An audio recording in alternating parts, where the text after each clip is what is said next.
अस्सलाम वालेकुम dear friends, क्या हाल है? ठीक ठाक है। आज हम लॉग ऐड के ऊपर बात करेंगे क्योंकि मैं काफ़ी दिनों से देख रहा हूँ कि हमारे कुछ यंगस्टर्स इस हवाले से रब्ता करते हैं और वो कहते हैं कि सर आप इसमें कोई रोल अदा करें कि लॉग ऐड के हवाले से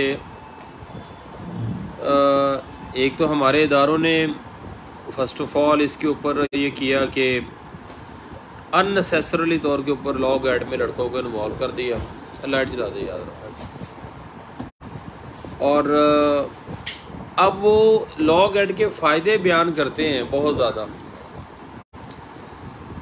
और उसके अंदर वो कह रहे हैं जी कि लॉग ऐड का सबसे बड़ा फ़ायदा ये है कि करीम लॉयर्स जो हैं वो जो पढ़े लिखे लड़के हैं वही आगे आ सकेंगे, और अगर एक लड़का लॉग ऐड नहीं पास कर सकता तो वो फिर वकालत क्या करेगा। ये वो फ़ायदे हैं जो बताए जा रहे हैं। और कुछ दोस्तों का ये भी ख्याल है कि लॉग ऐड के अंदर एक असेसमेंट होती है लड़कों की कि क्या आया वो कानून को कितना जानते हैं। तो मैं इस हवाले से क्लियर व्यूज़ रखता हूँ कि जब आप एक डिग्री आप जो है वो एक लड़के एक लॉ ग्रेजुएशन की डिग्री आप एक कॉम्पिटेंट यूनिवर्सिटी से ले लेते हैं, तो उसके बाद हमारे पंजाब बार कौंसिल के रूल्स के मुताबिक हमें एक असेसमेंट टेस्ट पंजाब बार का पास करना होता है। यहाँ तक तो बात दुरुस्त है, लेकिन चलें इसका कुछ एक डिफरेंट एस्पेक्ट ये भी था, एक समझिए एक नेगेटिव एस्पेक्ट ये भी था कि पंजाब बार के अंदर जो दोस्त हमारे आते थे बच्चे एग्ज़ाम देने, वो तकरीबन सारी क्वालिफाई हो जाते थे, और अल्टीमेट वो जनाब उसका इफ़ेक्ट ये होता था कि वो कहते थे जी कि इसके अंदर आसानी से वो उनके लाइसेंस इशू हो जाते थे। तो मैं इसमें अर्ज़ करना ये चाह रहा हूँ कि देखें, अगर आपने एक क्वालिफाइड लड़का जो है जो कि ऑलरेडी पहले एक प्रोसेस में से गुज़र के डिग्री ले चुका है, और उसके बाद आपने उसको खामखा HEC के हवाले कर दिया।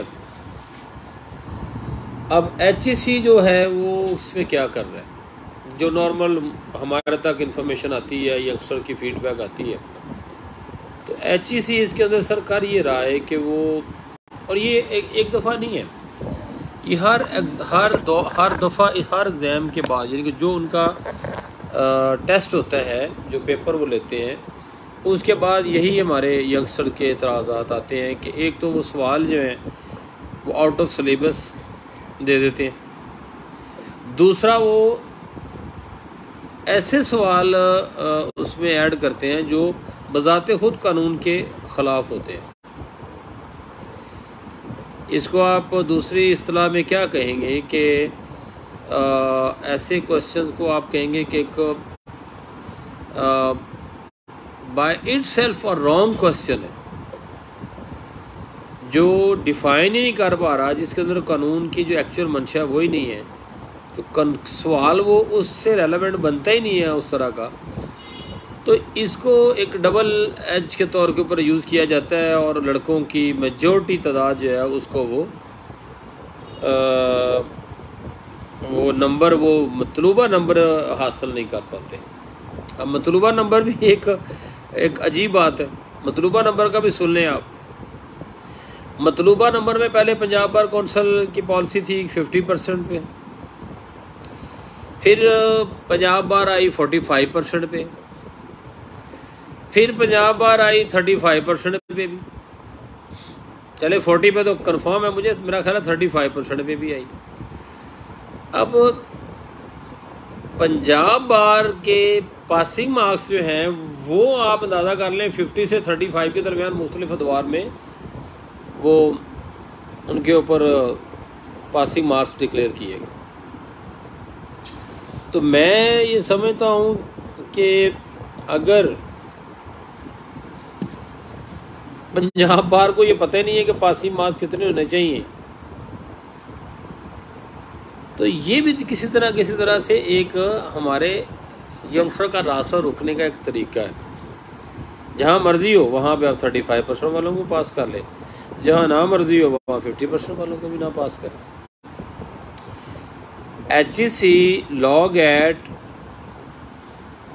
क्या रिजल्ट देने के लिए तो मजाज है, और एक नया तमाशा सुने वो क्या है। HEC अपने रिजल्ट कार्ड के नीचे लिखती है कि 2 साल के तक ये जो मैं असेसमेंट दे रहा हूँ, जो इसका रिजल्ट है बच्चे का, ये 2 साल तक के लिए वैलिड है। अब पहले आप डिग्री लेते हैं, डिग्री लेने के बाद ठीक है, ये एक एस्पेक्ट है कि आपको जैसे रिजल्ट आया आप फौरी तौर के ऊपर आके यहाँ पे पंजाब बार से अपना लाइसेंस ले लें। लेकिन बहुत से हालात हैं, इतनी ज़्यादा फीसें हैं पंजाब बार के एनरोलमेंट की, वो फीसें कौन कहाँ से, नहीं किसी के पास पैसे होते, कैसे अदा करें। तो कोई वकील अगर नहीं अदा करता तो 2 साल के बाद जैसे वो दवाई एक्सपायर हो जाती है, इसी तरह लॉग एट का जो असेसमेंट टेस्ट है HEC का, वो भी एक्सपायर हो जाता है। ये अजीब बात है, मैं हैरान हूँ इसमें को ऊपर के लॉग एट का असेसमेंट टेस्ट जिसके ऊपर लड़के ने क्वालिफाई किया हो, वो 2 सालों के बाद वो एक्सपायर हो जाएगा, क्योंकि उसकी ये एक उनकी सेल्फ मैन्युफैक्चर्ड मेडिसिन है जो जिसकी एक्सपायरी टाइम 2 साल है। अगर एक दफ़ा आपने एक एग्ज़ाम असेसमेंट टेस्ट के आपने पास कर लिया और उसका आपके ऊपर एक आपने सर्टन नंबर ले लिए, तो वो आपका एक रिज़ल्ट है कि आप इतना लॉ को जानते हैं। दूसरी बात ये है मेरे भाई, इदारों ने अपने आने वाले लोगों को रोकने के लिए रास्ते नहीं बनाने होते, उनको वेलकम करना होता है। ये रिस्क नसीब का है। जिसने डिग्री ले ली है लॉ की, ये मैं उन तमाम इदारों को बता दूं जो ये समझते हैं कि इस तरह वकला की तादाद जो है उसको हम रोकने में कामयाब हो जाएंगे। जिसके हाथ में डिग्री आ गई अब उसे नहीं रोक सकते, और रोकना चाहिए भी नहीं है।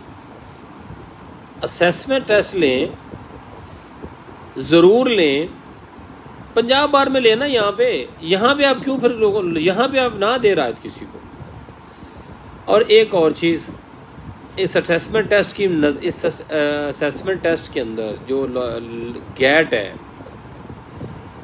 ये कितना पैसा जो है ये बच्चों से जो है HEC को ट्रांसफ़र हो रहा है। क्या कभी ये कभी आपने सोचा है कितना पैसा इधर ट्रांसफ़र होता है HEC में? और ये वो सारा पैसा है जो हमारे वकला का है, और ये वकीलों के इदारों का है।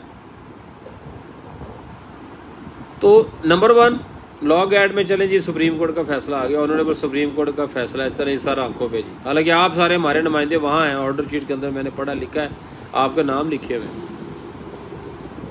आपने नहीं कहा जी नहीं जी ये तो हमारा राइट है, हम इस पर असेसमेंट करेंगे, हम टेस्ट लेंगे, ठीक है, हम उस कैटेगरीज उसको चेंज कर देते हैं, वहाँ सिफारिश की इन्वॉल्वमेंट ख़त्म कर देते हैं, हम गैट के ऊपर लड़कों का प्रॉपर असेसमेंट, प्रॉपर उनकी असेसमेंट करेंगे, और कोई भी ऐसा लड़का क्वालिफाई नहीं करेगा जो उसको अबूर ना कर सके।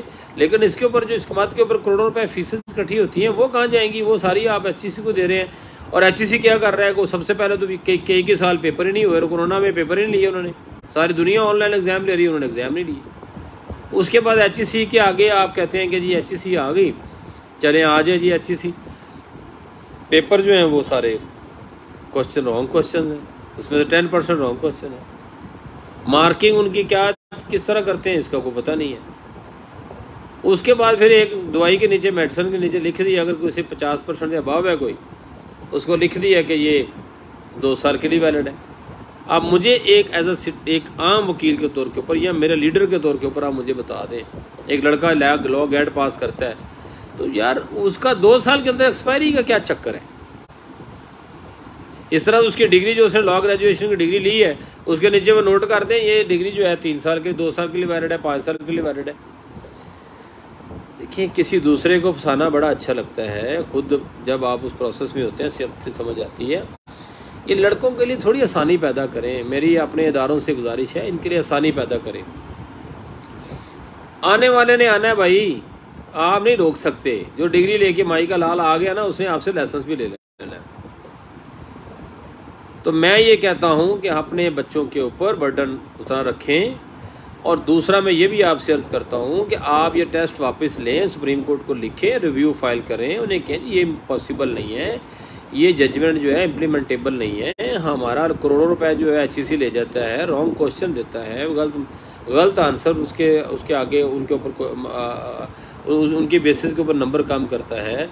आपका कई साल वो टेस्ट नहीं लेते हैं, लड़कों को क्यू में लगाया हुआ है। तो ये आप और सबसे बड़ी बात ये कि हमारा जो है फाइनेंस है वो सारा उधर जा रहा है।